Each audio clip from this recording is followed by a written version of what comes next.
সকালবেলা ঘুম থেকে উঠে অনেক কাজকর্ম থাকে। সব কাজকর্ম তো আর অনলাইনে করা যায় না। কিছু কিছু কাজকর্ম আমি অফলাইনেও করে ফেলেছি। তারপর চলে এসেছি ঘর মোছার জন্য।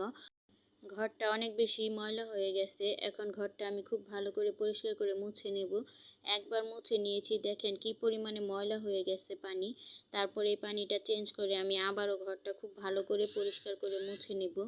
আসলে ঘরের মধ্যে ময়লা থাকলে একেবারেই ভালো লাগে না। যদিও আমি আগের মতো কাজকর্ম করতে পারি না। আমি কিন্তু অনেক পরিষ্কার করে কাজকর্ম করতাম আগে। আর এখন যেহেতু আমার একটা ছোট বাচ্চা আছে, সেহেতু আমি আগের মতো আর পরিষ্কার করে কাজকর্ম করতে পারি না। যেহেতু পরিষ্কার পরিচ্ছন্ন করে কাজ করতে হলে অনেক সময়ের ব্যাপার, ওই সময়টা এখন আমি আর দিতে পারি না।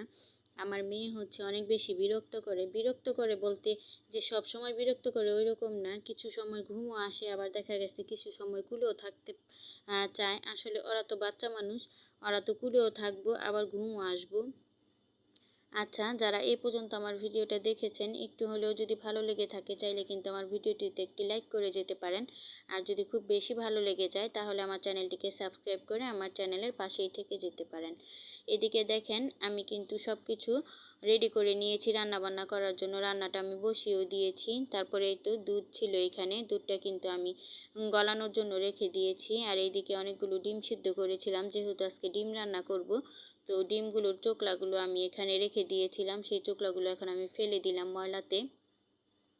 আসলে গ্রাম অঞ্চলেও এখন ময়লা জমানো হয়, জমিয়ে তারপর একবারে ফেলে দিতে হয়। এখন আর যেখানে সেখানে ময়লা ফেলানো যায় না, কারণ সবাই তো জায়গা জমি ভরাট করে ফেলেছে। দেখা গেছে ময়লা কোথায় না কোথায় ফেলবো, কে না কে কী বলবে, সেজন্য এলোমেলো করে কোথাও ফেলা হয় না, এক জায়গায় জমিয়ে তারপর হচ্ছে ফেলে দেই। তো এইদিকে আমি সিঙ্কটাও ভালো করে পরিষ্কার করে নিলাম। আর এদিকে তো রান্নাটা হচ্ছেই। আজকে রান্না করব হচ্ছে লতি দিয়ে ডাল দিয়ে, সেই সাথে রান্না করব ডিম। আসলে লতি দিয়ে ডাল দিয়ে রান্না করলে না আমরা অনেক বেশি পছন্দ করে খাই। আর লতিটা ছিল ফ্রোজেন করা, আমি ফ্রিজে রেখে দিয়েছিলাম। তো ওই লতিটাই হচ্ছে বের করে নিয়েছি লতি দিয়ে ডাল দিয়ে রান্না করার জন্য। প্রায় 22 দিনের মতো হচ্ছে লতিটা আমি ফ্রিজে রেখে দিয়েছিলাম, কিন্তু রান্না করার পর এটা বোঝাই যাবে না যে আমি এটা ফ্রিজে ফ্রোজেন করে রেখেছিলাম। দেখেন এখনো পর্যন্ত কিন্তু বরফটা গলেনি, বরফটা এখনো পর্যন্ত জমাট বেঁধে আছে। আর এইদিকে আলু কষিয়ে নিচ্ছি, আজকে আলু দিয়ে ডিমটা রান্না করব। মুসুরি ডালটা যখন অনেকটা পরিমাণে সেদ্ধ হয়ে যাবে তারপর দিয়ে দিব এখানে আমি ফ্রোজেন করা লতিগুলো। তো লতিগুলো দিয়ে খুব ভালো করে নেড়ে চেড়ে নিব। আমি এখানে আর এক্সট্রা কোনো পানি দিব না। খুব ভালো করে নেড়ে চেড়ে যখন লতিটার বরফটা গলে যাবে তখন হচ্ছে আমি কষানোটা খুব ভালো করে সেরে ফেলবো। তারপরে আমি ঝোলের পানিটা দিয়ে দিব। যদিও লতিতে ঝোল রাখা হয় না, ঝোলটা কিন্তু আমি পরিপূর্ণ শুকিয়েই ফেলবো। তো দেখেন আমি কিভাবে রান্না করি, আমার ভিডিওটা দেখলে বুঝতে পারবেন। আর এইদিকে আপনাদের ভাইয়া, সে তো খুব ভালো কাজকর্ম করে।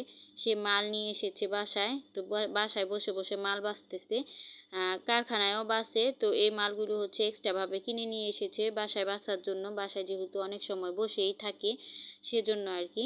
তো মাল দিয়ে আমার রান্নাঘরটা একেবারে ভরে ফেলেছে। কি যে করব, প্রতিদিনই রাগারাগি করি যে কেন তুমি এরকম মাল দিয়ে আমার রান্নাঘর ভরে ফেলছো, আমি রান্নাঘরে কিভাবে রান্না করব। যদিও রাগ করি, রাগ করলেই বা কী হবে, তার কাজ তো সে করবেই, মানে এরকম একটা অবস্থা। তো এদিকে দেখেন লতিটা আমি খুব ভালো করে কষিয়ে নিয়েছি। এখন আমি পরিমাণ মতো পানি দিয়ে দিব। আর এইদিকে কিন্তু আলুটাও খুব ভালো করে কষিয়ে নেওয়া হয়ে গেছে। এখন আমি পানি দিয়ে দিব, ঝোলের পানি। আসলে ডিমটা কিন্তু ভুনা করলেও মজা লাগে, আর এভাবে ছোট ছোট করে আলু কেটে দিলেও খুব বেশি ভালো লাগে। আমি কিন্তু দুইভাবেই রান্না করে খাই। ওই যে দেখেন আমার ছোট মেয়ে কিন্তু কান্না করে জানিয়ে দিল যে আমি এখনো আছি, তুমি কিন্তু একেবারে ফ্রি হয়ে যাও নাই। এই আর কি, কি আর করার, ওই টুকটাক শব্দ কিন্তু আপনারা স্কিপ করবেন। আর বাচ্চাদের টুকটাক শব্দ আমি তো আর বন্ধ করতে পারবো না, আর ওরা বললেও কিন্তু চুপ থাকবে না। সেজন্য হচ্ছে আমি চেষ্টাও করি না বৃথা। তো এইদিকে দেখেন আমি লতিগুলোতে কিন্তু পানি দিয়ে দিয়েছি। এখন পানিটা খুব ভালো করে জাল করে, মানে একদম শুকিয়ে নেব। তারপরে কিন্তু আমার রান্নাটা কমপ্লিট হয়ে যাবে। আর এভাবে যদি লতি দিয়ে ডাল রান্না করে খান, একবার না আপনারা বারবার খেতে চাইবেন, এত বেশি মজার হয়। এই তো লতি ডাল কিন্তু আমার রান্না করা শেষ। আসলে সব কিছু তো আর ভিডিও করে শেয়ার করা যায় না, অনেক সময় দেখা গেছে স্কিপ হয়ে যায় অনেক কিছু। তো তো এই স্কিপ করে যতটুকু পারি অতটুকুই কিন্তু আপনাদের সাথে আমি শেয়ার করি। এদিকে আমার আলুটা কিন্তু খুব ভালো করে সেদ্ধ হয়ে গেছে, আর আমি খুব ভালো করে রান্নাও করে নিয়েছি ডিমটা। আজকের ভিডিওটা আমি এখানেই শেষ করে দিব। আবার ভিডিওতে দেখা হবে। আল্লাহ হাফেজ। আসসালামু আলাইকুম।